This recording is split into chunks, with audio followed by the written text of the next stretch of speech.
About 100 years ago, I made a video about the best cameras to use to make your YouTube videos. Well, things have changed a little bit since then. Yes, a little bit. There's cars now. Yeah. Oh, they drive themselves. Yeah. The point is, there are so many choices now, which is good, and also it's challenging. So, if you haven't got that new camera yet, or you're looking to upgrade from an old tape camera, stay tuned as we open a gift box with your best camera inside.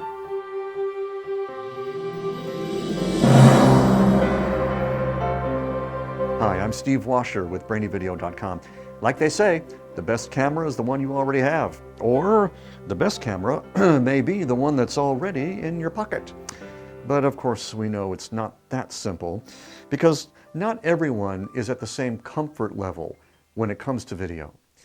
That's why each of the cameras that I'm going to talk about represent my best recommendations depending on where you are on the comfort continuum. Now, on the far left, we have the novice level, like the dad who shot a video or two on the old VHS machine, then one day uploaded them to Facebook, till his kids begged him to take them down. Or he's watched tons of video on YouTube and thought, I think I can do that. Doesn't necessarily want to be selling stuff with video, at least not yet, but he clearly sees the value in making them, if only he knew how. Maybe he wonders if there's a totally foolproof camera that will help him get started. Well, guess what? There is, and it will. Now, in the middle of the continuum is the aspirant. This is an awesome place to be. I tell you, he gets in so much trouble. He knows more than he can put into practice. He shot with an actual video camera, even toyed with the idea of making sales videos. He might have a YouTube channel with a bunch of videos on it. He maybe even tried using a teleprompter once. In short, he applies a lot of what he's learned to the art of video making. He's ready for something a little more challenging and special, something maybe he can grow with. And then finally, we have the sensei level. He's shot a ton of video, maybe even made them for others. He knows exposure and focus and composition and other nerdy stuff like the back of his hand. He's probably shot with at least 3 cameras and is expert in 2 of them. And oh yeah, he knows exactly what these are for. And now he's looking for something that he can shoot with for the next, say, 3 to 5 years. And he's really committed to constant learning. And you know why? Because that's what being a sensei is all about. So, novice, aspirant, or sensei, which are you? If you're not sure, I would drop down 1 level below the one you were maybe thinking about. The reason is that, all the cameras I'm going to show you are great. It's just that some are less work, so you're more likely to, get her done. Oh, one more thing.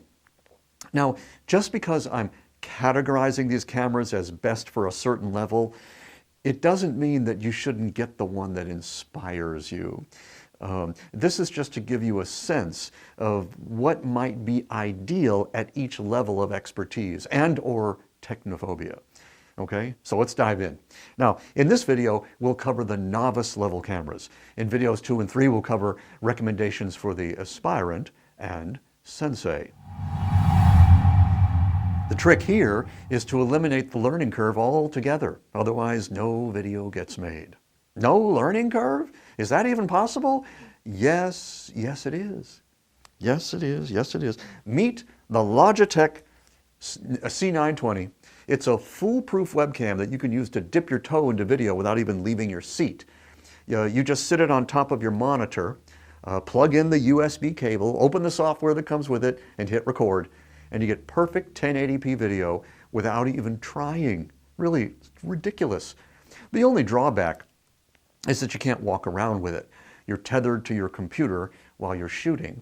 But if you're just starting with video, the kind of videos you want to be making are very personal, not just informative. You're not selling anything, you're building your audience. However, because the same camera that makes these videos also is perfect for doing webinars, you're getting tons of practice, yet another powerful way to build your audience a little more down the road, or even right away. But think about it. It's the same image resolution as the iPhone 5S for less than $100. I've seen them new on Amazon for less than $50. And the best part really is that you'll use it. And once you're a sensei, you'll still use it for webinars. Now, the C920 isn't the only one. There is, of course, the iPhone, and like other video phones like it, like the Samsung Galaxy, you can use it for a lot of stuff. I mean, I still use the iPhone 5 for some videos. That's because it's one of the most versatile cameras around. You can literally shoot anywhere, anytime your muse hits.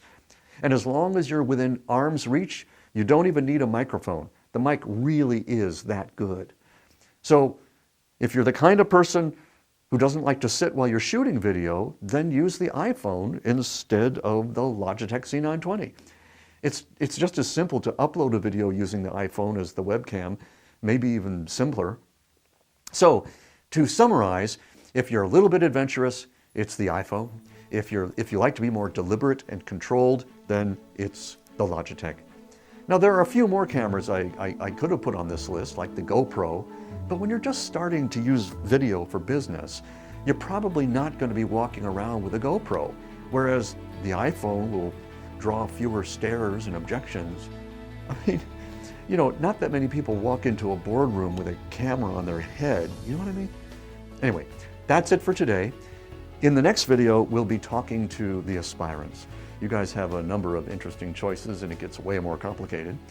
The good news is you're about to save a lot of money as well as make beautiful pictures. Till next time, I'm Steve Washer with BrainyVideo.com. Happy shooting.